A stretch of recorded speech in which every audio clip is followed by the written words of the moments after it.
नमस्ते, Sunita kitchen मध्ये आपलं स्वागत आहे। आज आपण पाहणार आहोत वर्षभर टिकणारे रेडीमेड मसाल्यापासून बनवले जाणारे 2 किलो कैरीचे लोणचे। 2 किलो कैरीचे लोणचे बनवण्यासाठी मी येथे 2 किलो कैरीचे तुकडे करून घेतले आहे। या कैरीमधले आपल्याला ह्या कोया पूर्ण काढून टाकायच्या आहेत आणि स्वच्छ कपड्याने ही कैरी पुसून घ्यायची आहे।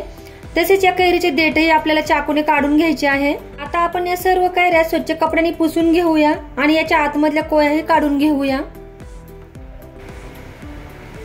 कैरीचे लोणचे स्वच्छ कपड्याने पुसून घेतल्यामुळे लोणचे 1 वर्ष आरामात टिकते, अजिबात खराब होत नाही।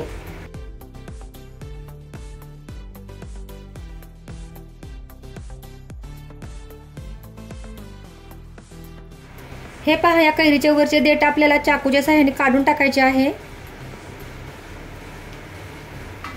अशा प्रकारे आपण सर्व कैरीचे तुकडे कपड्याने पुसून घेऊया। हे पहा, कैरी आपली स्वच्छ पुसून झाली आहे। आता या कैरीमध्ये आपल्याला मसाला आणि मीठ मिक्स करून घ्यायचं आहे। 2 किलो कैरीसाठी 400 ग्रॅम मीठ अगदी परफेक्ट प्रमाण आहे। जर तुमचे मिठाचे प्रमाण अगदी परफेक्ट असेल तर तुमचे लोणचे 1 नाही तर 2 वर्ष आरामात टिकेल, अजिबात खराब होणार नाही। तर मिठाचे प्रमाण अगदी परफेक्ट घ्या। आता आपण हे मीठ मिक्स करून घेऊया।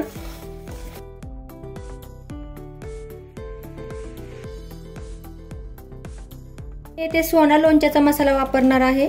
तुम्ही कोणत्याही मसाल्याचा वापर केला तरी चालेल, पण या मसाल्यामुळे लोणच्याला छान असा लाल कलर येतो, त्याच्यामुळे हाच मसाला तुम्ही शक्यतो वापरा।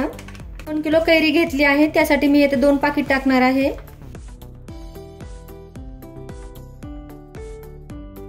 आपण हा मसाला मिक्स करून घेऊया।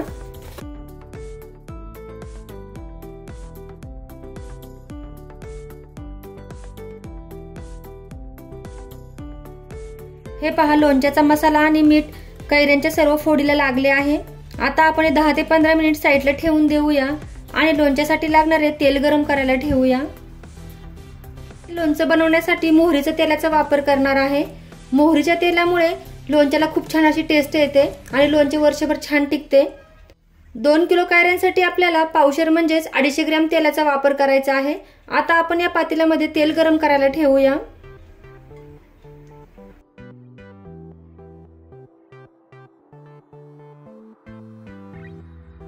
हे तेल आपल्याला छान असे गरम करून थंड करून घ्यायचं आहे। हे पहा, तुम्ही बघू शकता तेल आपले छान असे गरम झाले आहे। आता आपण गॅस बंद करून घेऊया आणि तेल थंड होण्यासाठी ठेवूया। हे पहा, तेल आपले पूर्णपणे थंड झाले आहे। आता आपण हे तेल लोणच्याच्या फोडीमध्ये टाकून देऊया। याच्यामध्ये अर्ध तेल आपल्याला या लोणच्याच्या फोडीमध्ये टाकून घ्यायचं आहे आणि राहिलेलं अर्ध तेल आपल्याला बरणीमध्ये टाकून घ्यायचं आहे।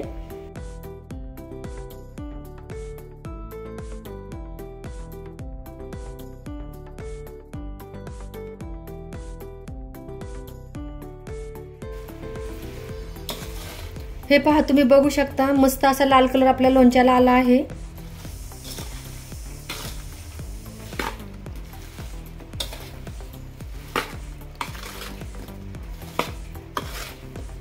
हे पहा, तुम्ही बघू शकता मस्त असा लाल कलर लोणच्याला आला आहे।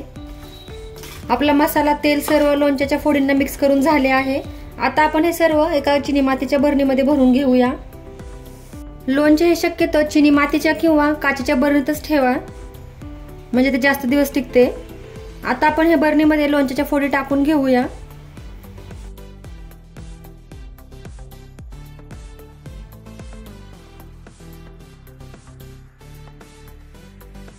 सर्व लोणच्याच्या फोडी बरणीमध्ये भरून झाल्या आहेत। आता आपण या बरणीला थोडेसे हलवून घेऊया, म्हणजे लोणच्याच्या फोडी खाली बसतील।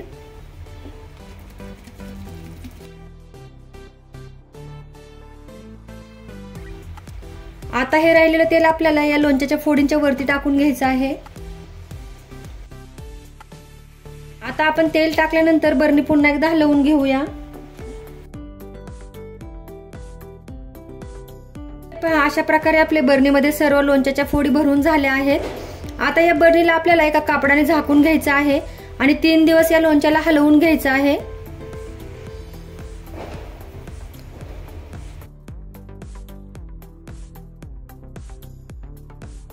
3 दिवस झाले आहेत। आता आपण लोणच्याच्या बरणीवरचे कापड काढून टाकूया। हे पहा, तुम्ही बघू शकता कैरी पूर्ण खाली बसली आहे आणि कैरीच्या वरती तेल आलं आहे।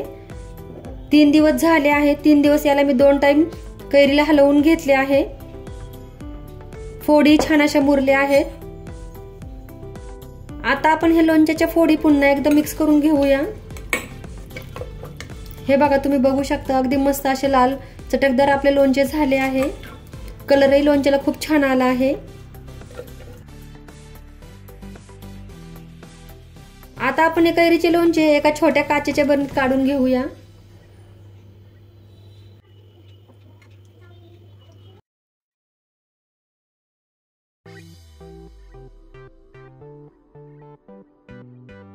हे पहा, अशा प्रकारे आपले वर्षभर टिकणारे, अजिबात खराब न होणारे चटकदार असे कैरीचे लोणचे तयार झाले आहे।